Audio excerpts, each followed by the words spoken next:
মা মেয়েতে বসে পড়েছি ফুলদানি পরিষ্কার করার জন্য। আসসালামু আলাইকুম এভরিওয়ান, কেমন আছেন সবাই? আমি নাসিমা চলে এসেছি আরও একটি নতুন ভিডিও নিয়ে তোমাদের সামনে।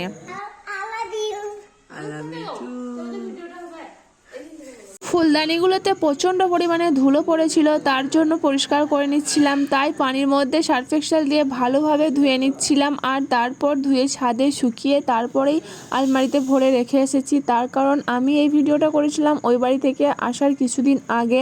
যদি ওইগুলো ওইভাবেই রেখে চলে আসি তাহলে কিন্তু আর চিনতেই পারবো না, এতটা পরিমাণে নোংরা হয়ে যাবে আমি আবার যখন যাব। তো তার কারণে আগে থেকে ভালোভাবে সব কিছু ধুয়ে শুকিয়ে তারপরেই রেখে আসি। আবার যখন যাই তখন আবার বের করে সাজিয়ে নিই। আমার মনে হয় এটাই আমার জন্য সুবিধা হয়। যদি বাইরে রেখে আসি তাহলে আবার আমাকে গিয়ে পরিষ্কার করতেই হবে। তার জন্য আসার আগেই আগে ভালোভাবে ধুয়ে পরিষ্কার করে রেখে আসি।